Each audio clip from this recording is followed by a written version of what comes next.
Hi everybody, my name's Amy from Real English Conversations, and I thought that in this video I would show you exactly what is included when you decide to join the lessons here to get access to our podcast lessons. We have 60 conversations available right now, and that's at the time of recording. You can see here it's October 2020. We typically have 1 to 2 new conversations per month. You can see all the topics here on this side as I'm scrolling. So you're going to have access to about 16, maybe 17 hours of audio when you join this course.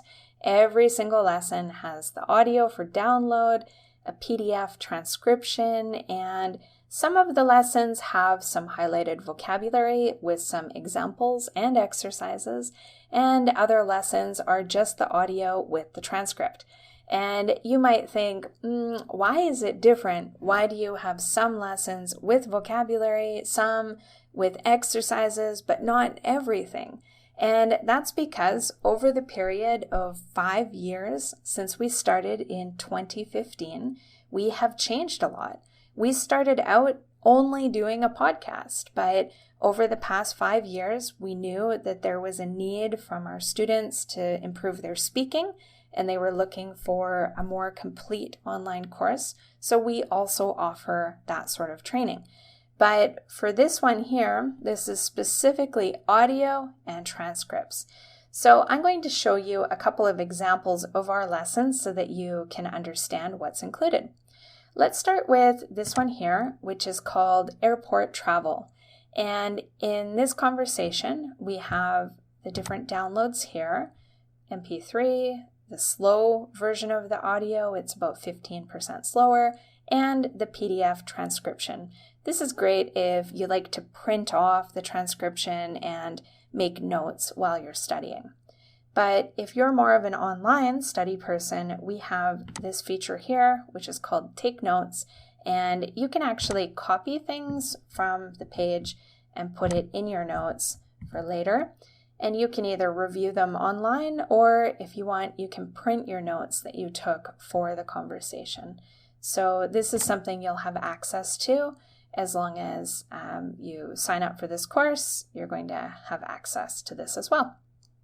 So in this conversation, once we start scrolling a little bit, we're going to see some highlighted vocabulary. And the answers or the explanation with examples for this vocabulary are found at the very end. Let me just scroll down quickly.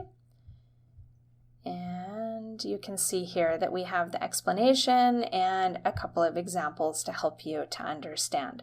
So this is what some of the conversations look like. And in this conversation here, it's called Things Parents Say. We have the same things, the downloads here, and we also have a bonus download, and that's because we had 10 idioms or expressions that we explained in the conversation, but we actually had a really long list of things that parents said to us as kids, really funny ones too, and we wanted to make sure you had access to them. So this one has a bonus download.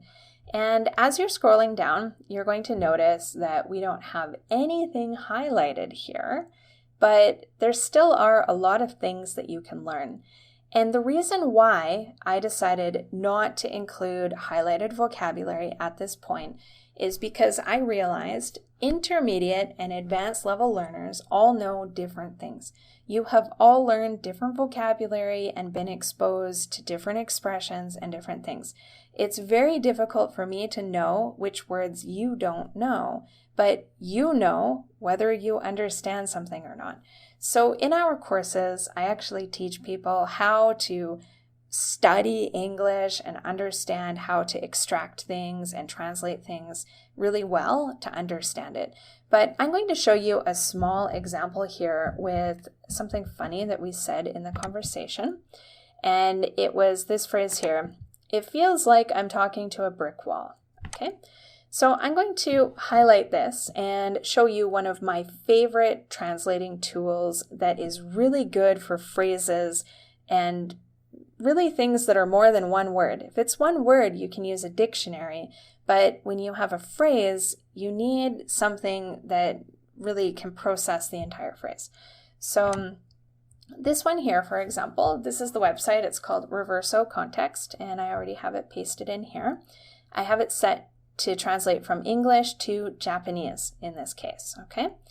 And my computer is a Spanish computer, so everything translates and shows to me in Spanish, but this is English and Japanese, just so you know. Okay, so here we can see a variety of different examples, and we can see the translation into Japanese. And this is really helpful because you're going to see different situations where this phrase is used, and it's going to help you to understand when and how you should use it. It's kind of an interesting thing. We refer to brick walls a lot, and you'll see different things that we refer to bricks and how they're used in English by viewing these examples. But you can do this very easily, just like I did. You copy it from the transcript here from your computer and paste it into the correct translator, and you're going to have a really good idea of what this means and be able to work through the transcript in this way, extracting out the things that are relevant for you, the things you don't know, the things you want to use. When you study in this way, you're going to get more benefit than me creating a list for you of all the things I think you might not know, but maybe you already know more than 50% of the words that I have selected. So that's the reason why we don't have highlighted vocabulary for all of our transcriptions. But with this simple tip that I just gave you, you'll be able to use that with all of our conversation lessons. I hope that clearly explains everything that's included in the conversation podcast lessons. And if you have any questions about anything, you can send me an email at contact@realenglishconversations.com, and I'd be happy to answer them for you. We'll see you later.